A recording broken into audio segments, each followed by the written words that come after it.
Alright, this is the moment the whole coast has been waiting on, and none of it looks the way anybody wanted. Before we even open this coffin, hit that like button, run the numbers up, tap that subscribe if you're new around here, and drop your verdict below because tonight, we are not doing polite hip-hop chatter. Tonight, we are opening a case file. The second we start talking about the game in 2026, we have to be honest about where the man is standing, and where the game is standing right now is on a ledge with a private jet ticket in one hand and a burning bridge in the other.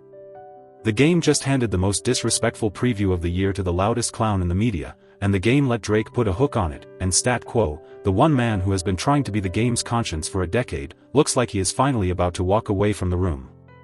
Listen, this is the setup. This is the spin. This is the game inside the game, and we are pulling every single layer off tonight, no filter, no favors, no fluff. Look, before we even get into the leak, we have to rewind, because the story of the game and Kendrick Lamar did not start last week and it did not start last month, and any coverage pretending otherwise is either lazy or lying. The game and Kendrick share soil. Compton is not a hashtag. Compton is not a marketing tag. Compton is not a punchline you drop on a podcast to make yourself sound tough. Compton is a real place with real casualties and real memory, and the men who come off that block carry it the rest of their lives. So when the game and Kendrick Lamar have friction, it is never just industry friction. It is history friction. It is neighborhood friction. It is grandmother and mother know each other friction. And that is the fuse this whole leaked record is sitting on top of, and the game either does not understand that or he understands it too well and is playing with it on purpose. Neither answer is a good look. Neither answer lands him in a better position than the one he was in before he walked in that studio. Here's the thing though. For months now, the game has been rotating through moods like a slot machine. 1 week, the game is telling us Kendrick is his little brother. Next week, the game is popping up in Toronto eating caviar pancakes off Drake's plate like it's a Sunday brunch reveal. Then, the game is on the private jet back to Los Angeles, camera in his hand, story on his phone, telling the whole timeline that Drake said leave the plane, we'll come get it, Chubbs will come get it for me. Come on, man. The game has been in this business too long to not know what that footage does to a room. That footage says, I have picked a side. That footage says, I want you to know I have picked a side. That footage says, I am tired of pretending. That footage says, I am not just eating with Drake, I am posting with Drake, I am flying with Drake, I am branding with Drake. And you know what, fine, the game can pick whatever side the game wants to pick. That is his right as a grown man. That is his right as a legacy artist. But do not turn around 3 days later and pretend you are still hometown, still the neighborhood, still the same soil, when your camera roll is telling every OG in the city a completely different story. And that is where Stat Quo enters this whole thing, and honestly, Stat Quo is the reason we are even having this conversation with any accuracy. Stat Quo came out on the podcast circuit and, to be fair to him, Stat Quo did not sensationalize a single word. Stat Quo did not stretch the truth. Stat Quo did not embellish. Stat Quo simply said the quiet part out loud. Stat Quo confirmed that Kendrick Lamar has, for years now, quietly stopped taking the game's calls. Not last week. Not last month. Not since the caviar pancake photos. Years. Multiple years. And when Stat Quo dropped that on the show, something happened that almost nobody saw coming. Top Dawg himself, the head of Kendrick Lamar's label, the architect of Kendrick's business empire, the man who almost never speaks in public, Top Dawg himself called into the podcast to co-sign it and to plant one sentence in the ground that nobody in Los Angeles has been able to pull back out of the dirt since. Top Dawg said, and I quote, "Don't forget why." 3 words. Don't forget why. That is not a threat. That is not a shot. That is not a subliminal. That is a memory being placed on the record for the whole rap city to read, and Top Dawg does not put things on the record that he does not want the coast to remember. Now, look, I want everybody to sit with that for a second, because in a media environment full of clowns, this is one of the rare moments where the receipts are real, the sources are real, and the men involved are not playing internet games. When Kendrick Lamar cuts off a phone number, Kendrick does not cut it off for entertainment. Kendrick does not cut it off because a blog post got him mad. Kendrick does not cut it off because somebody left him off a playlist. Kendrick cuts a number off because something happened. Stat Quo knows what happened. Top Dawg knows what happened. And the game knows what happened. The rest of us are just watching the aftermath, and the aftermath is where we are tonight, because the game apparently decided the right response to a years-long silent phone was to fly to Toronto, take the private jet trophy shot, order the pasta, sip the wine, film the caviar pancake plate, and then run to the studio with the man who Kendrick spent the biggest year of his career surgically dismantling on wax. The game's bodyguard, of all people, is the one who blew the studio session wide open. Not a blog, not a leak site, the man's own security. The bodyguard hopped on and let the world know the game was locked in on a record, and then, moments later, the same bodyguard confirmed Drake was in the room too. That is not accidental disclosure. That is choreography. That is a rollout. That is a man's inner circle putting a spotlight on a session because that session is meant to be a message. And the message got delivered, alright. Because within hours of the studio talk, a preview of the record hit the internet, and where do you think the preview landed? Not on a real DJ. Not on a real station.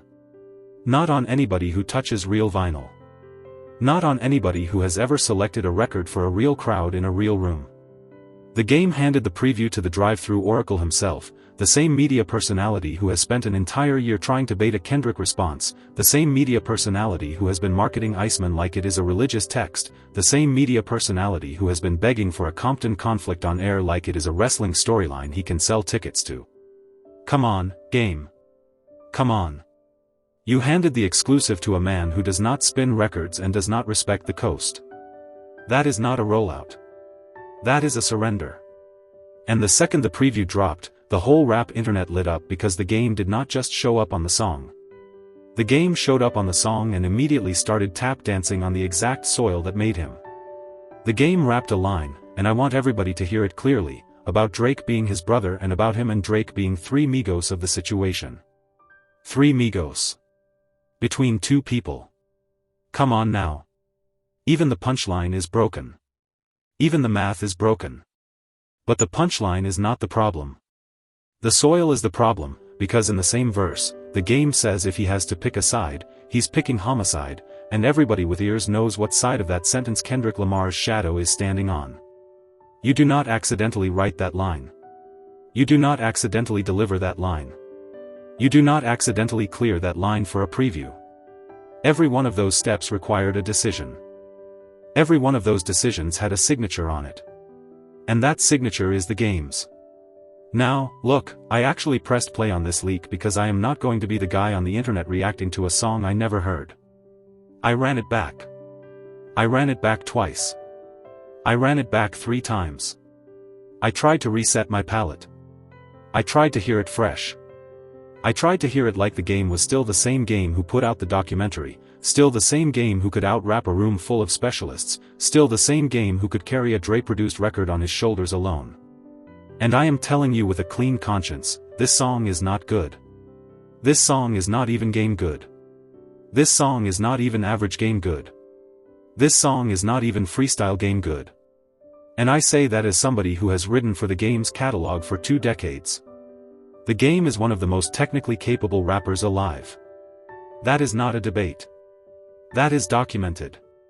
So when I tell you the game sounds like he is dumbing himself down on this record on purpose, I am not being petty.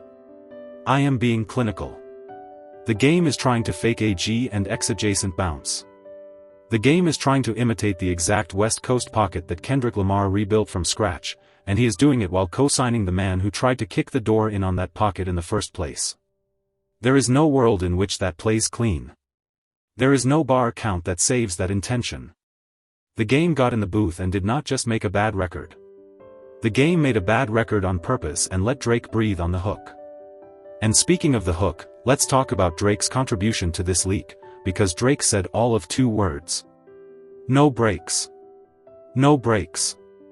And then Drake said them again. No breaks, no breaks. That is the feature. That is the ammunition. That is the cosign.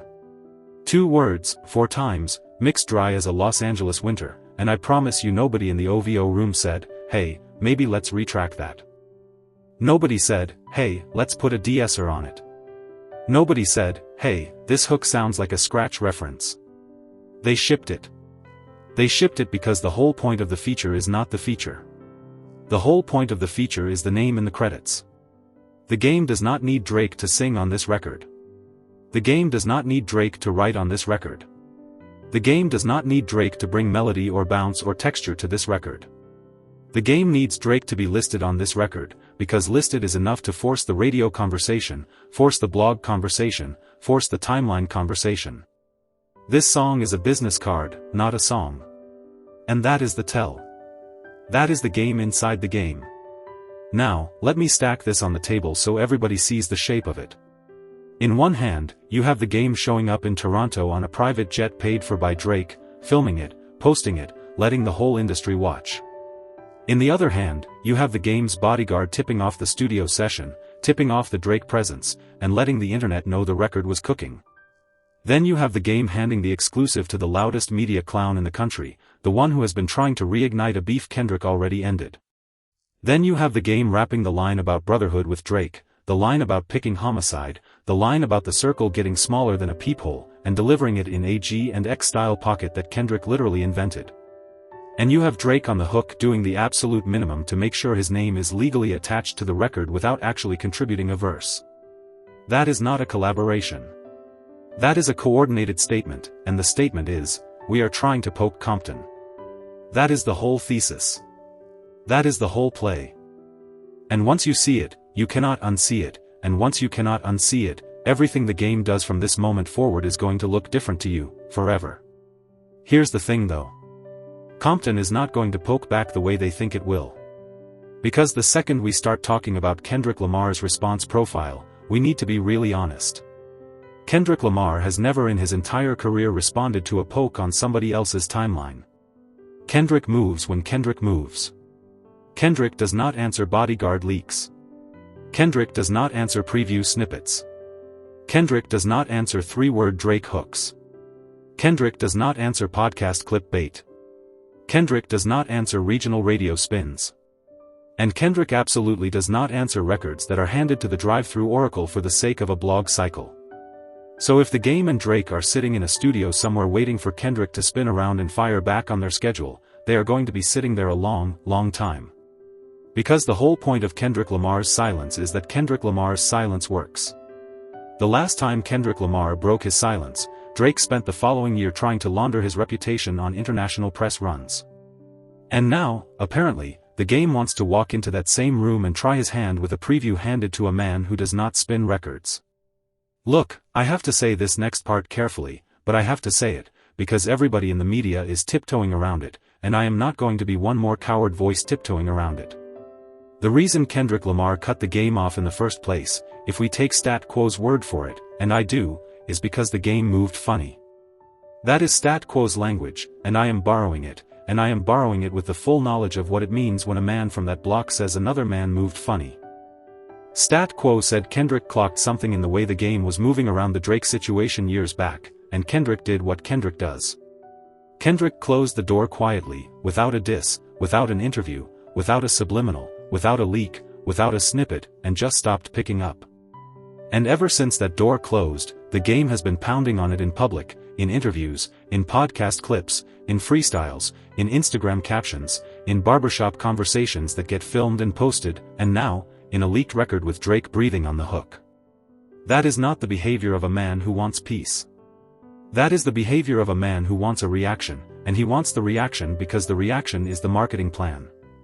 But this is where the story gets sadder, and I want to be honest about that too, because I am not here to bury the game. I am here to read the room accurately. The game is at a stage in his career where the natural music, the good music, the honest music, is not getting the reach it deserves. That is not the game's fault entirely. The industry has moved. Radio has moved. The blogs have moved. Even Los Angeles has moved. The playlist economy has moved. The streaming algorithm has moved. The game has a producer in his camp, a real one, cooking real records, and those records exist and those records deserve daylight. The game had a whole run of Mike and Key's production on his last couple of projects that lyrically could stand next to anything the Coast has released this decade. But the market in 2026 is a market that rewards spectacle over substance, and the game knows that, and the game has decided he would rather be spectacle than be forgotten. That is a human decision. I understand it. I do not respect it, but I understand it. Because to be a legacy artist in 2026 and to watch the algorithm treat your best work like a rounding error while treating a Drake cosign like breaking news, that is a psychological wound. And wounded men make wounded records. And this record is wounded. This record is bleeding on the mix bus and nobody in the room stopped to bandage it. Now, the deeper problem, and this is the one nobody in the coverage cycle wants to name, is that the game is not just wounding his own catalog with this move. The game is dragging real people into a fake fight. Jason Martin, who has been in the studio with Kendrick for years, has been in the studio with the game for the last couple of album cycles too. Jason Martin has been quietly telling anybody who will listen that there is no smoke, that the coast is a family, that the OGs are the OGs and the younger ones are the younger ones and everybody has a place, and that the whole conversation about a Compton civil war is a fabrication invented by people who do not live on the coast. And now Jason Martin has to wake up to a leaked record with Drake on the hook and the game rapping about picking homicide in the same breath he raps about brotherhood. What is Jason Martin supposed to say to that? What are the producers on that record supposed to say to that? What are the engineers supposed to say to that? What are the assistants in the studio supposed to say to that? Because the second this song touches a real radio station, the coast is going to have to answer questions the coast did not ask to be asked, and the men who have been building bridges between the generations are going to have to explain a bridge that just got dynamited by one of its own. And that is the real cost of this leak. Not the audio quality. Not the mix. Not the missing de-esser on Drake's 2 words. The real cost is that the game just handed the drive-thru oracle a talking point that the drive-thru oracle is going to milk for 6 straight weeks, and every one of those 6 weeks, the coast is going to be forced to defend, deny, or dismiss something that never should have been in the room to begin with. That is what Drake does best, by the way. Drake does not have to win a battle. Drake just has to keep the battle in the news, because as long as the battle is in the news, Drake's numbers are elevated by the noise. That is the whole business model. Iceman is not doing the numbers it is doing because Iceman is a masterpiece. Iceman is doing the numbers it is doing because Iceman has been shoved into every conversation, every timeline, every clip, every headline for months, and the algorithm cannot tell the difference between conversation and quality. The algorithm just sees velocity. And now the game is handing Drake more velocity. That is the trade the game just made. His credibility for Drake's velocity. And there is no version of that trade where the game wins the exchange rate. Here's the thing though. Let's look at the DJ. Let's actually look at the DJ, because he keeps showing up in every one of these stories and it is not a coincidence. This is the same media personality who spent months trying to convince the internet that the game and Kendrick Lamar going to war was somehow different, somehow more dangerous, somehow more real, than Drake and Kendrick going to war. Why? Why is that the framing? Why is Compton considered a real-life stakes situation when Drake goes there but suddenly a comparable, or even smaller, real-life stakes situation when the game goes there? The answer is not complicated. The answer is that the drive-thru oracle has staked his entire brand on Drake's rehabilitation, and any storyline that lets Drake be adjacent to a fight without being in the fight is a storyline that helps Drake. That is why the game just got the exclusive. That is why the preview landed there. That is why the coverage is shaped the way it is shaped. It is not journalism. It is a PR operation with a merchandise line and a live stream schedule. And I have to say, when I look at the way this same DJ has covered other artists, especially artists who are currently in real legal jeopardy, the pattern gets ugly fast. He hyped their music. He promoted their movements. He live-streamed their moments. He turned their catalogs into content for his own platform. He built entire episodes around their careers. And now, when the same content is being cited in courtrooms and being used to add weight to real charges, he is nowhere to be found on defense. He is not on the phone with the lawyers. He is not writing the character letters. He is not organizing the community response. He is not even acknowledging the pattern he helped build. That is not a fan. That is not an ally. That is a spectator with a paywall, and the paywall does not open when the artist actually needs it to. The game should know that. Everybody in the rap game should know that by now. And yet, here we are, watching the game hand this man an exclusive like it is a lifeline. It is not a lifeline. It is a leash. And the second the leash tightens, the man holding it is not going to defend you. He is going to sell tickets to your dragging. Let me pull the camera all the way back for a second, because I want everybody watching to see the whole board. Since May of this year, since Drake's Iceman rollout kicked into full gear, there has been a coordinated effort to reshape the story of the last 2 years. The story of the last 2 years is very simple. Kendrick Lamar recorded a body of work that redirected the entire genre, that reset the West Coast, that filled stadiums, that broke records, that dominated award shows, that changed the vocabulary of hip-hop for a generation, and that closed a chapter of an industry-defining beef with a decisiveness that we had not seen in 20 years. That is not a take. That is the timeline. That is the receipts. That is the documented outcome. And yet, every day, we open the timeline and see a coordinated push to convince us that none of that happened, or that it happened but did not matter, or that it mattered but has been reversed.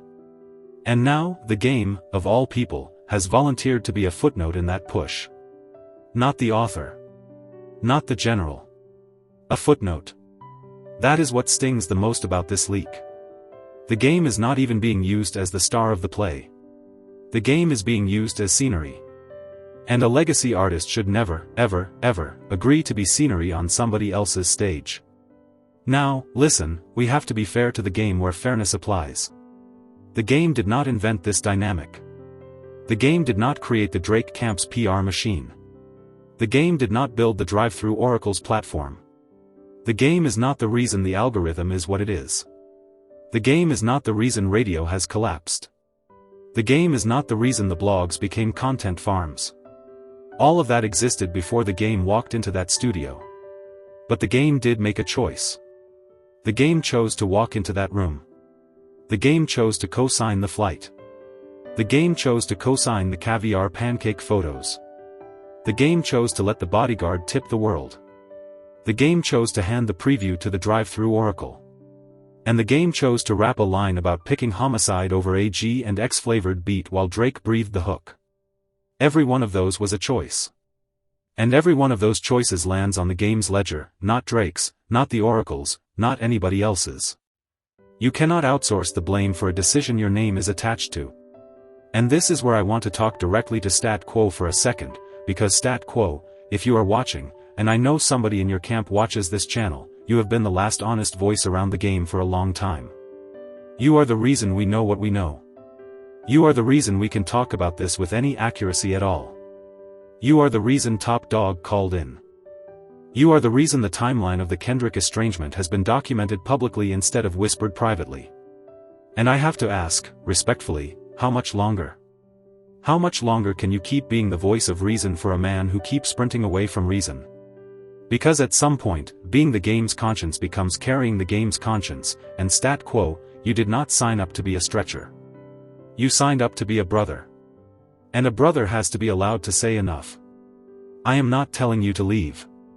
I am asking you to consider whether staying is doing him any favors. Because from where the rest of us are sitting, it does not look like the game is listening to anybody in his ear anymore. It looks like the game is listening to the algorithm, and the algorithm does not love him back. The algorithm will use him and then move on to whoever is willing to be louder tomorrow. Alright, look, let's get back on the record. Let's break this leaked song down bar by bar for a second, because I want everybody to hear the intention, not just the surface. The game opens the record trying to establish that he is riding with Drake. That is bar 1. That is the mission statement. Not the beat. Not the vocal tone. The lyric. The mission statement of this record is, I am riding with Drake. Then the game says the Three Migos line. Then the game says the circle got smaller line, which is honestly one of the more workable phrases on the record, but even that one is undercut by the company it is keeping. Then the game delivers the pick aside, choosing homicide line, which is the line the whole song is being marketed around. And then the game slides into a running back-to-back fades reference which, and I am not making this up, directly mirrors a line Kendrick Lamar himself rapped about running fades on the original Not Like Us cycle. It is a callback. It is a wink. It is a nudge. And it is being used against the very man it originally came from. That is not accidental writing. That is targeted writing. Somebody in that room said, use that phrase.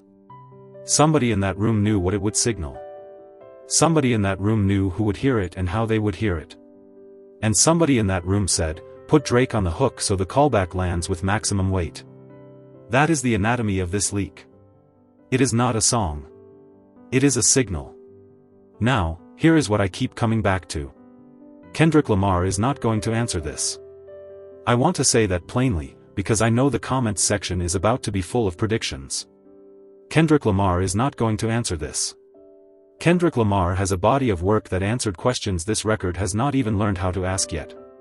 Kendrick Lamar has an album's worth of material that operates on a completely different altitude.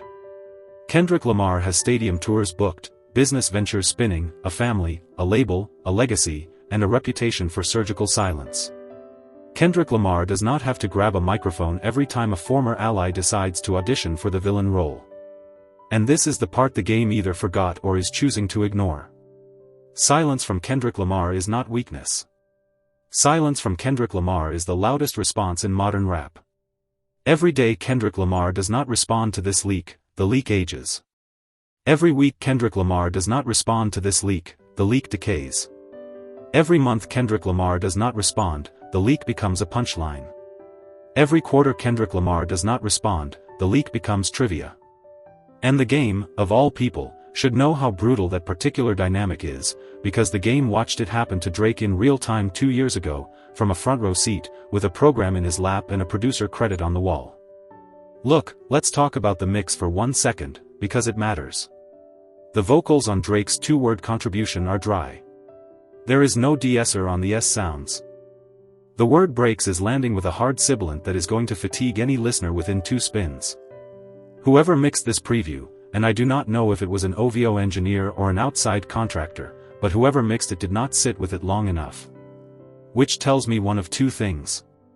Either this preview was rushed out on purpose to hit the news cycle, or the final mix is not actually done and this preview leaked before anyone was ready. Either way, that is not the sign of a confident rollout. That is the sign of a panicked rollout.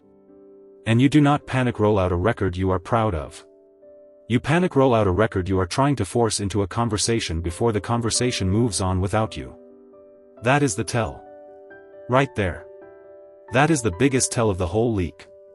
A confident record breathes. A confident record waits. A confident record trusts its own gravity.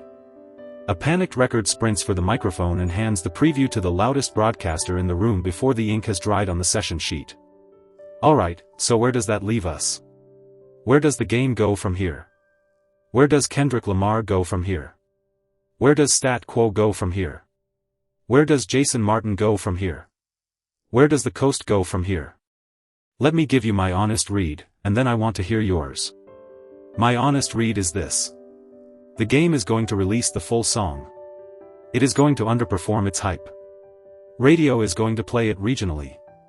The drive-through Oracle is going to spin it as a bigger moment than it is. Drake's camp is going to boost it just enough to keep the noise cycle going. And Kendrick Lamar is going to do exactly what Kendrick Lamar has done every time somebody has tried to bait him since May. Nothing. Nothing on the record. Nothing on the timeline. Nothing on stage. Nothing at all. Because Kendrick Lamar knows the assignment. And the assignment is not to respond. The assignment is to keep working, keep building, keep silent, and let the album he is actually cooking do the answering when it is good and ready. And when that album lands, everybody who bet on the wrong side of this weekend is going to spend a very long time trying to explain the bet. Because here's the thing though. When Kendrick Lamar's next body of work lands, and it is landing, do not let anybody tell you otherwise. Every single one of these leaks, every single one of these caviar pancake photos, every single one of these 2-word Drake hooks, is going to look like exactly what it is. Noise. Preamble. Marketing. Filler. And the artists who spent 2026 auditioning for Drake's inner circle are going to have to look in the mirror and reckon with the fact that they bet against the wrong side of the coast. The mask has to come off eventually. And when it does, the game is going to have to answer for this leak. Not to Kendrick Lamar. Not to Stat Quo. Not to Top Dawg. To himself. To his own catalog. To his own reflection. To the 22-year-old version of himself who walked into Aftermath with a dream and a chip on his shoulder and a hunger to build something that would outlast him.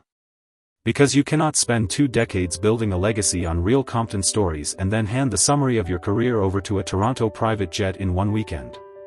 You just cannot. The math does not work. The history does not work. The mirror does not work. Let me lay out one more layer before we close this out. There is a version of this story where the game comes to his senses in the next 72 hours.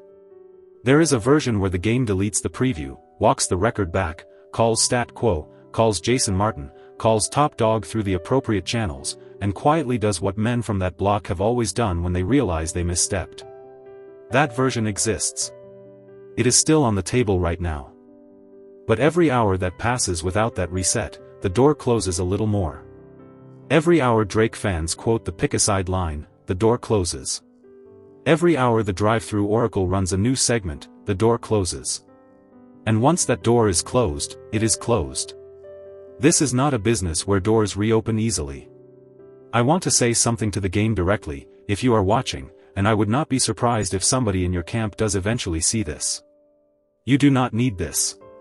You do not need Drake on a hook to force a conversation. You do not need the drive-through Oracle to premiere your record. You do not need to trade a caviar pancake photo for a headline. You are Jayceon Taylor. You have the pen. You have the voice. You have the catalog. You have the story. You have the receipts of an entire era of the West Coast that you helped shape when the shape was still being drawn. There is a version of you that could walk into a studio tomorrow, alone, with a pen and a real producer, and deliver a record that would make this whole weekend look like a fever dream. That version of you still exists. That version of you is what Stat Quo is trying to protect. That version of you is what Jason Martin has been quietly waiting for. That version of you is what the real Coast wants back. Not the version that flies to Toronto for the trophy shot. The version that stays home and writes. Please, respectfully, for the sake of a legacy that a lot of people have invested a lot of years in believing in, come back to that room. And to Kendrick Lamar, because I know your team quietly reads these forensic breakdowns whether they admit it publicly or not, I just want to say, on behalf of the audience that has been watching this whole thing unfold, keep doing what you are doing. Keep the silence. Keep the tempo. Keep the discipline. Keep the album cooking. Keep the tour spinning. Keep the family close. Keep the label locked. Keep the Coast informed. And when it is time to answer, answer with the work. Do not answer with a preview. Do not answer with a bodyguard tip. Do not answer with a private jet photo. Answer with the work. Because that is the only answer that has ever mattered in this genre, and it is the only answer that will matter when the history books are written on this era, and Kendrick Lamar, you already know this, because you are the one who taught the whole rap game how to write that answer in the first place. That is where we are tonight. That is the case file. That is the shape of the leak. That is the shape of the fallout. That is the shape of the ledger. And that is the shape of the coming silence, because make no mistake, the silence is coming, and the silence is going to be the loudest chapter of this whole story. So let me pass the microphone to you. Do you think the game just ended his own credibility with this leak? Do you think Stat Quo should walk away for good? Do you think Drake's 2-word hook is a cosign or a leash? Do you think Kendrick Lamar should answer this or let it rot? Do you think Jason Martin is about to distance himself from the whole situation? Do you think Top Dawg's Don't Forget Why line is going to age like fine wine or like a warning? And do you think the drive-through Oracle just handed himself another 6 weeks of content off the back of a song nobody is going to remember by Christmas? Drop your verdict below. I read every single one of them. I mean that. Real conversation, not the yelling, not the groupthink, not the Drake stan copy-paste. Real conversation, real hip-hop, real Coast, real receipts. And listen, if you made it this far into the video, and I know you did because you are already writing your comment in your head as we speak, do me one favor. Tap that like. Tap that subscribe. Run those numbers up. Because the more this channel grows, the more we can keep doing forensic breakdowns like this one, and the more we can keep telling the truth about a rap landscape that is trying really hard to sell you a lie right now. Before you click off, though, I want to point you to the video I dropped last week, because it directly connects to this one. Last week, we broke down the exact moment Drake's Iceman rollout stopped being a rollout and started being a psychological operation, and I promise you, if you watch this leak breakdown, that video is going to click into place like the last piece of the puzzle. It is right there on the end screen. Tap it. Watch it. Come back. And we will keep building the case together. Because this is not a one-video story. This is a season. And this season is only just starting to reveal its real shape. Alright, that is the show. Peace, respect, real coast, real work, and see you on the very next one.